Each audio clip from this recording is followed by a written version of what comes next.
there, guys, and welcome back to another reaction video. And today we will be reacting to BakeNeko, which is apparently the monster cat, and it's a Japanese urban legend told by, of course, Nightmare Tales, which so far their videos are, let's just say, worth the wait. Also, again, I think I should at this point say Merry Christmas, I guess. Yeah. Anyway, let's press play and see what's gonna happen, shall we?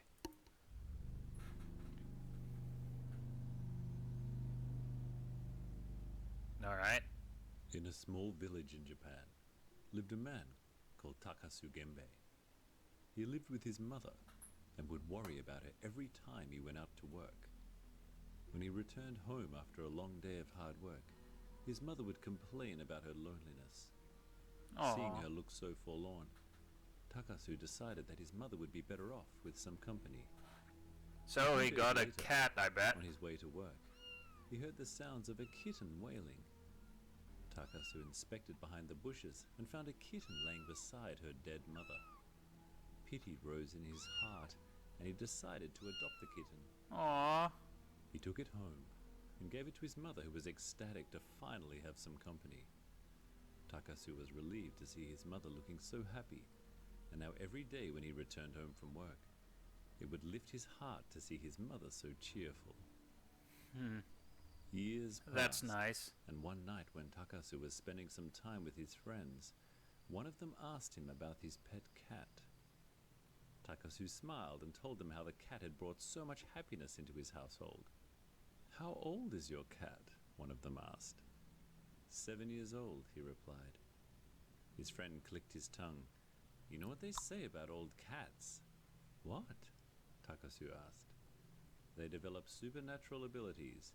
The only way to stop them from becoming yokai is by cutting their tails short."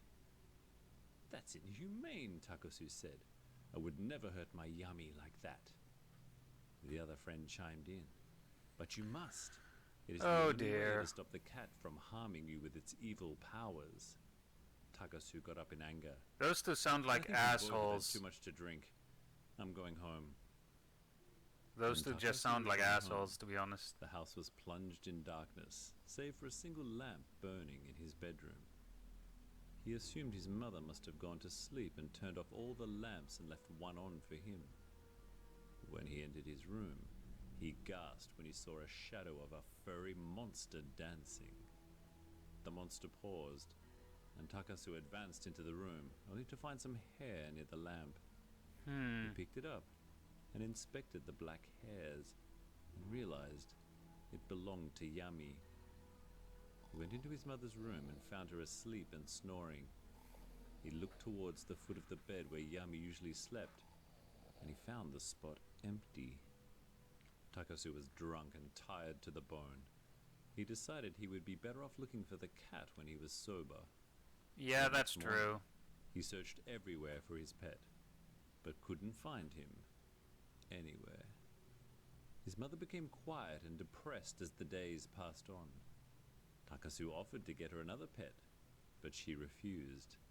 She started to spend all her time in her room, doing nothing but staring out the window.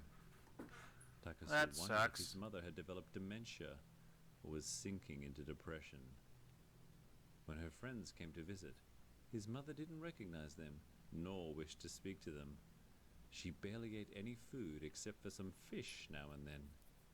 One night, when Takasu returned late, he saw a shadow of a creature standing on its hind legs with a napkin on its head, dancing about near the lamp. Takasu rushed over to the lamp and again found no one. He bent down and inspected the floor to find more cat fur. It looked like it had belonged to Yami, although he couldn't find the cat anywhere around the home. The next day he talked to his mother, who would simply stare out the window and say nothing. He asked her if she had seen Yami, and she looked at him and she hissed. Takasu realized his mother was spiraling into madness at the loss of her pet cat and decided to never speak of Yami again.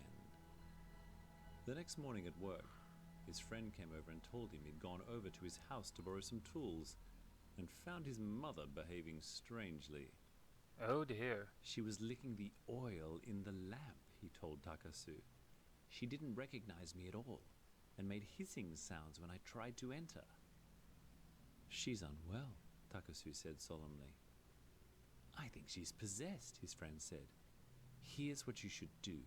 Tonight, don't enter your house through the front door. Don't alert her of your presence in any way. Then peek at her through the bedroom window. If she is who I think she is, you will learn the truth.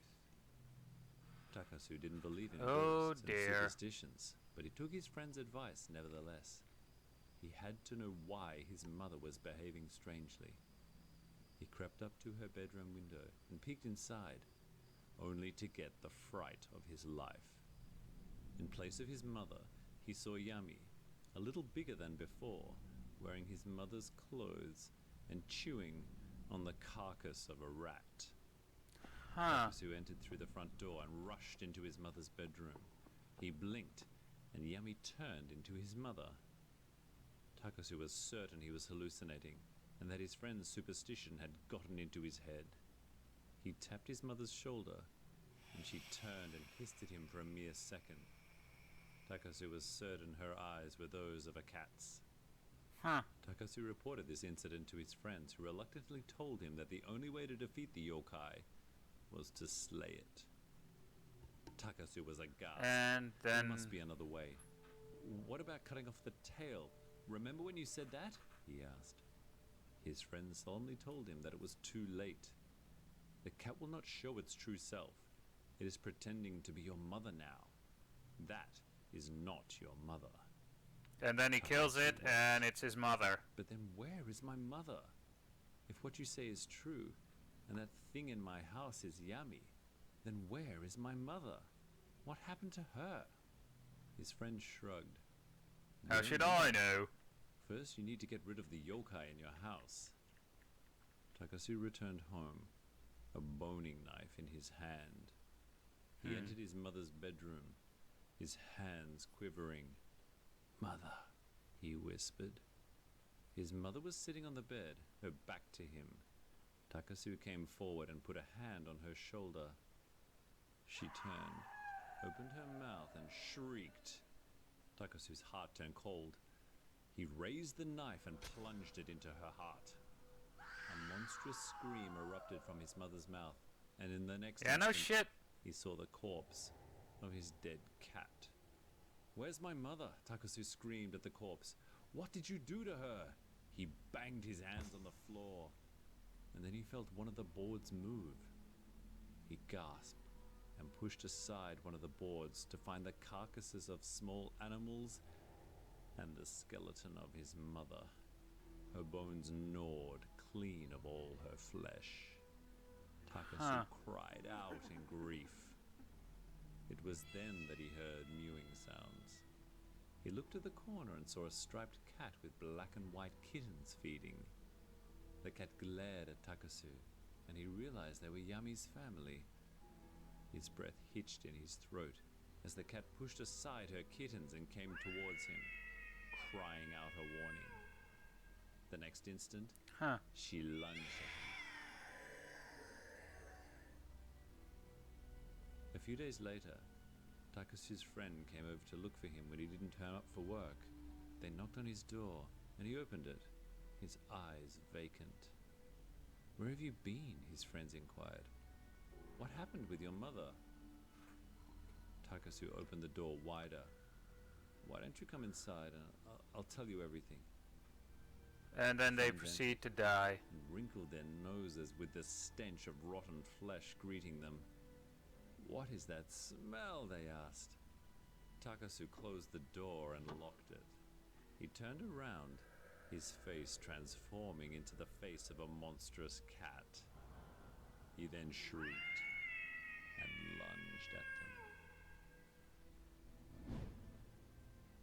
them.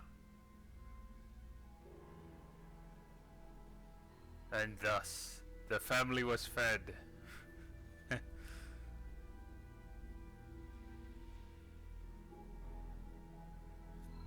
Yeah.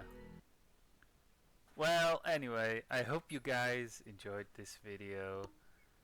I actually do, because honestly, in my opinion, the videos for that Nightmare Tales makes are really worth the wait, in my opinion.